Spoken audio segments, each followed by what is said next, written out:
Blood అని చెప్తున్నారు కదా! కొంతమంది బ్లడ్ క్యాన్సర్ అంటుంటారు. సో, బ్లడ్ క్యాన్సర్ పేషెంట్ మన పక్కన ఉన్నారు. అతనికి కుట్టిన దోమ మనకు కుట్టింది. ఇప్పుడు డెంగ్యూ జనరల్‌గా దోమల వల్ల వ్యాపిస్తుంది.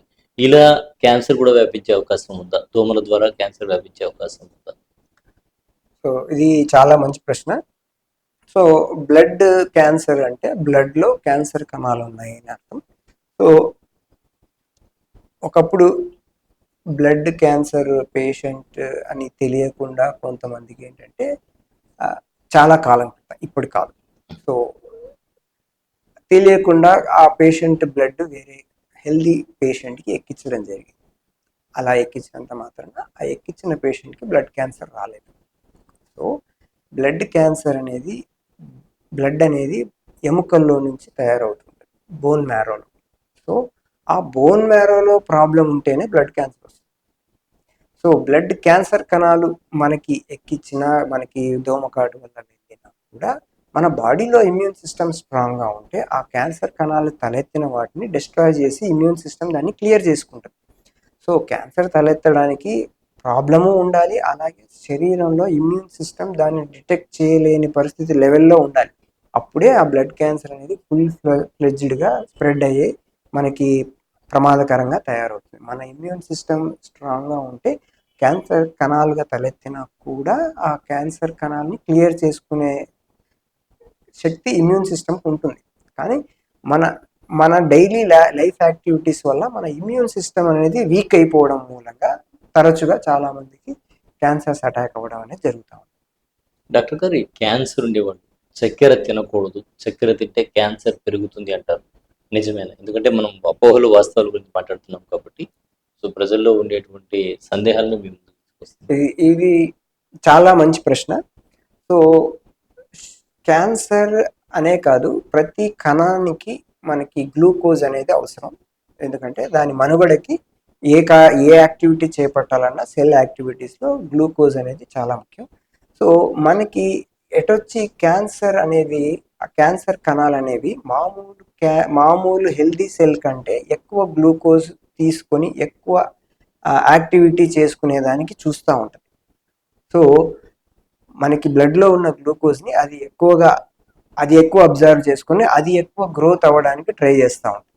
సో అంత మాత్రాన గ్లూకోజ్ లేకుండా, చక్కెర లేకుండా ఉండడం మూలంగా క్యాన్సర్ తగ్గుతుందంటే అది అపోహ మాత్రమే. సో గ్లూకోజ్, షుగర్ అనేది నార్మల్ యాక్టివిటీకి, నార్మల్ లైఫ్కి చాలా అవసరం. అలాగే క్యాన్సర్ సెల్స్కి కూడా అది అవసరం. కాకపోతే ఆ క్యాన్సర్ సెల్స్ ఎక్కువ తీసుకుంటున్నాయి కదా అని చెప్పేసి మనం షుగర్ని తక్కువ తీసుకోవడం వల్ల క్యాన్సర్ ట్రీట్మెంట్ అయితే జరగదండి. సో ఇది కేవలం అపోహ మాత్రమే. క్యాన్సర్ పేషెంట్స్ షుగర్ తీసుకుంటే క్యాన్సర్ పెరుగుతుందనేది ఆధారాలు లేవు. సో తీసుకోకపోవడం వల్ల క్యాన్సర్ తగ్గుతుందన్న దానికి కూడా ఆధారం లేదు. సో రెగ్యులర్గా ఎంత షుగర్ తీసుకోవాలో అది తీసుకోవచ్చు. సో డాక్టర్ గారు, ఈ బయాప్సీ చేయడం వల్ల కూడా క్యాన్సర్ పెరిగేటువంటి అవకాశం ఉంది, కోత లాంటివి జరిగితే క్యాన్సర్ పెరుగుతుంది అని కూడా అంటుంటారు. నిజమేనంటారా? సో ఇది సమాజంలో ఉండే అపోహ అండి. సో ఏదైనా వ్యాధి మనం నిర్ధారణ చెయ్యాలి అని అంటే సాధారణంగా మనకి నీడిల్ టెస్ట్ అంటే బయాప్సీ అనేది చేస్తాము. ఆ బయాప్సీ టెస్ట్ చేస్తేనే మనకి అది క్యాన్సర్ అనేది నిర్ధారణ అవుతుంది. సో ఇమేజ్ పరంగా మనకి కేవలం అక్కడ ఒక గడ్డ ఉంది, ఇంత సైజు గడ్డ ఉంది అనేది తెలుస్తుంది. కానీ అది ఆ గడ్డ క్యాన్సరా కాదా అని తెలియాలి అని అంటే కంపల్సరీగా బయాప్సీ టెస్ట్ అని చేయాలి.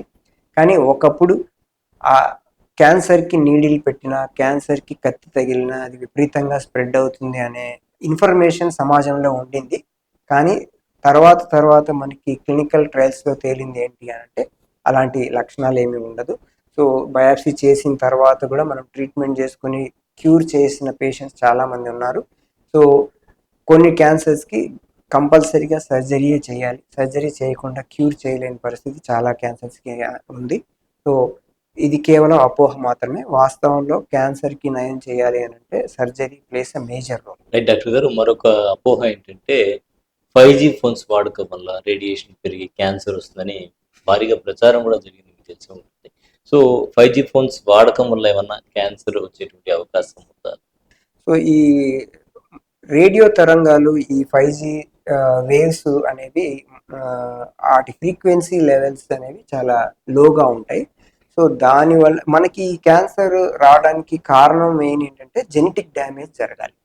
సో క్యాన్సర్కి సంబంధించిన జీన్స్ కొన్ని ఉంటాయి. ఆ జీన్స్లో ఏదైనా జెనెటికల్గా డ్యామేజ్ జరిగితే టాక్సిన్స్కి ఎక్స్పోజర్ అలాగే రేడియేషన్కి ఎక్స్పోజర్ అవ్వడం వల్ల ఈ జీన్స్ డ్యామేజ్ అవుతే అది క్యాన్సర్ కింద మారే అవకాశం ఉంటుంది. కానీ మనకి క్లినికల్ ట్రయల్స్లో నిర్ధారణ జరిగింది ఏంటి అంటే ఈ సెల్ ఫోన్ రేడియేషన్ వల్ల మనకి జెనెటికల్ డ్యామేజ్ అయితే జరగదు. సో ఆ స్పెక్ట్రమ్ ఆ ఫ్రీక్వెన్సీ ఆఫ్ వేవ్స్ మనకి రెగ్యులర్గా వాడే సెల్ ఫోన్స్లో అయితే ఉండవు కాబట్టి దే ఆర్ సేఫ్. బట్ అది ఏదైనా కానీ అతిగా మనకి ఒక లిమిట్ దాటేంత వరకు మనకి ప్రాబ్లం జరగకపోవచ్చు, కానీ లిమిట్ దాటిన తర్వాత క్యాన్సర్ వచ్చే అవకాశం లేదు, కానీ హెల్త్ రిలేటెడ్గా చాలా అప్సెట్స్ అయ్యే అవకాశం ఉంటుంది. సో సెల్ ఫోన్ వాడకం అనేది తగ్గించుకోవడం మంచిది. సో అది క్యాన్సర్ కారకం కాదు, కానీ హెల్త్ పరంగా వేరే దుష్ప్రభావాలు ఉంటాయి కాబట్టి దాన్ని మనకి ఎంత వాడాలో అంతే వాడడం మంచిది అనేది నా ఉద్దేశం. రైట్ డాక్టర్ గారు, చివరిగా కీమోథెరపీ, రేడియోథెరపీల వల్ల అంటే వీటి మీద అపోహలు ఏంటి? ప్రస్తుతం మీ దగ్గరకు వచ్చినప్పుడు కీమోథెరపీ గురించి కానీ రేడియోథెరపీ గురించి కానీ మాట్లాడేటప్పుడు ఎలాంటి సందేహాలు అడుగుతూ ఉంటారు పేషెంట్? సో ఇప్పటికీ మనకి చాలా మందిలో ఇటువంటి ట్రీట్మెంట్స్ అనేవి అందుబాటులో ఉన్నాయని చాలా మందికి తెలియదు. సో కీమోథెరపీ, రేడియోథెరపీ అవేంటో ప్రమాదకరమైన ట్రీట్మెంట్లు అని చెప్పేసి చాలా మంది ట్రీట్మెంట్ చేసుకోకుండా మనకి జబ్బుని పెంచుకోవడం అనేది తరచుగా చూస్తూ ఉంటాం. వాటి మీద సమాజంలో ఉండే భయాందోళనలే దీనికి కారణం.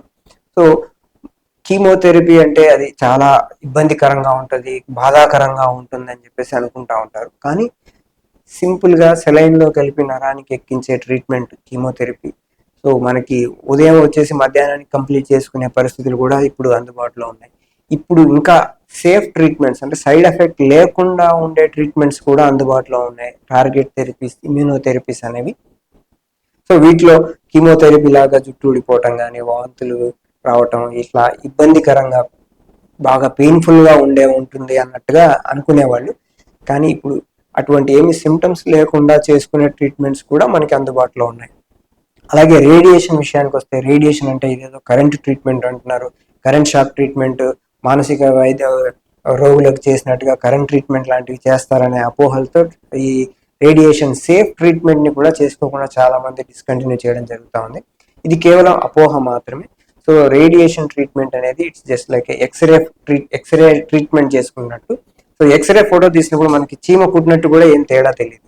సో అసలు ఎక్స్రే తీసారా లేదా అనేది కూడా తెలియదు. సో రేడియేషన్ ట్రీట్మెంట్ కూడా అంతే ఉంటుంది.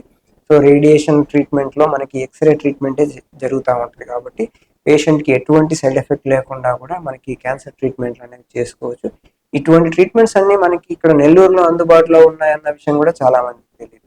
సో కేవలం అపోహలతోనే క్యాన్సర్ని మనకి ట్రీట్మెంట్కి దూరం అయిపోయి చాలా మంది ప్రాణాలు కోల్పోయిన వాళ్ళు చాలా మంది మనకి ఎగ్జాంపుల్స్గా ఉన్నారు. సో క్యాన్సర్ పై అవగాహనలో ఈ క్యాన్సర్ ట్రీట్మెంట్ భయంకరంగా ఉండదు, క్యాన్సర్ ట్రీట్మెంట్ బాధాకరంగా ఉండదు అని సమాజంలో తీసుకెళ్లేదానికే నేను మీ ముందుకి వచ్చాను. రైట్ డాక్టర్ గారు, చివరిగా అసలు క్యాన్సరే రాకూడదు, క్యాన్సర్ రాకుండా జాగ్రత్తలు తీసుకోవాలంటే ముఖ్యంగా మీరు సూచించే 3 జాగ్రత్తలు. సో క్యాన్సర్కి నేను ముఖ్యంగా 5 విషయాలు చెప్తానండి. సో ఫస్ట్ మనం గుర్తుపెట్టుకోవాల్సింది ఏంటంటే మనం తీసుకునే ఆహారం బ్యాలెన్స్డ్ డైట్, ఆరోగ్యవంతమైన బ్యాలెన్స్డ్ డైట్ అంటారు. సో ఆకుకూరలు, కూరగాయలు, ఫ్రెష్ వెజిటబుల్స్ ఉండేలాగా తీసుకోవటం, ఇది మనకి ఇప్పుడు దూరం అయిపోయింది. ఫాస్ట్ ఫుడ్, జంక్ ఫుడ్కి అలవాటు పడిపోతున్నాం, high calorie diet, processed food, వీటన్నిటికీ మనం అలవాటు పడ్డాం కాబట్టి ఇప్పుడు ఏంటంటే క్యాన్సర్ కేసెస్ అనేవి ఎక్కువ అవుతున్నాయి. ఒకప్పుడు ఇవన్నీ లేవు, ఎందుకంటే ఒకప్పుడు కేవలం ఆకుకూరలు ఇవే తీసుకునేవి, సహజ సిద్ధంగా పండించేవారు. న్యాచురల్ గా. ఇప్పుడు అన్ని పొల్యూషన్, అలాగే అన్ని పెస్టిసైడ్స్ ఇవన్నీ ఉండడం వల్ల సో ఫస్ట్ మన ఆహారం విషయాన్ని ఫోకస్ చేయాలి.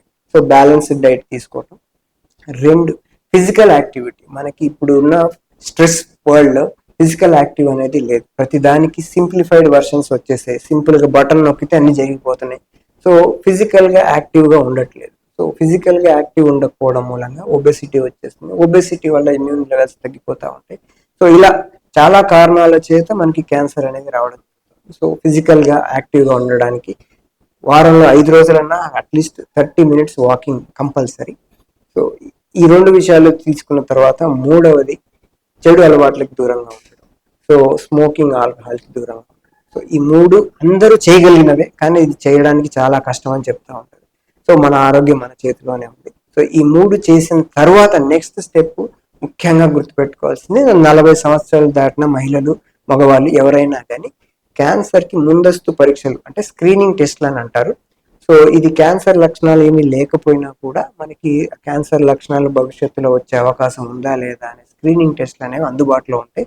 సో వారి ఏజ్కి తగ్గట్టుగా వాళ్ళ దానికి సంబంధించిన క్లినికల్ ఫీచర్స్ సంబంధంగా వాళ్ళకి ఆ టెస్టులు చేసుకోవడం వల్ల క్యాన్సర్ మనం ముందుగానే కనిపెట్టి దాన్ని పూర్తిగా ట్రీట్మెంట్ చేసుకునే పరిస్థితి ఉంది. అలాగే చివరిగా వ్యాక్సినేషన్.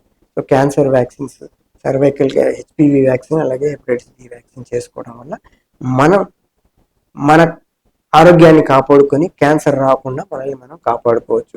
కేవలం ఇవి చేయడం వల్ల 60% of the time 2/3 of the cancers ని మనం ప్రివెంట్ చేసుకోవచ్చు. సో ఇది చేయడానికి చాలా కష్టం అని అనుకుంటూ ఉంటారు, కానీ అది వచ్చిన తర్వాత ట్రీట్మెంట్ చేసుకునే దానికంటే మన జాగ్రత్తలో మనం ఉండడం, prevention is better than cure. కాబట్టి సో మన ఆరోగ్యాన్ని మన చేతుల్లో పెట్టుకొని జాగ్రత్తగా కాపాడుకుందాం. ఈ విషయాన్ని ప్రతి ఒక్కరూ తెలుసుకోవాలని నేను కోరుకుంటున్నాను. థ్యాంక్ యూ రంగరామన్ గారు. ప్రధానంగా డాక్టర్ గారు సూచించినటువంటి ఈ 5 జాగ్రత్తలు పాటించండి. ఎందుకంటే జీవితంలో మనం హ్యాపీగా జీవించాలంటే ఆరోగ్యం చాలా ఇంపార్టెంట్. ఆరోగ్యమే మహాభాగ్యం అన్నారు కాబట్టి ఈ 5 సూత్రాలు పాటించండి. చక్కటి ఆరోగ్యంతో జీవించండి. ధన్యవాదాలండి ఈరోజు చర్చా కార్యక్రమంలో పాల్గొన్నందుకు. ఇది వాళ్ళ ప్రత్యేక ఇంటర్వ్యూ. మరో ఇంటర్వ్యూలో మళ్ళీ కలుద్దాం. అంతవరకు సెలవు. నమస్కారం.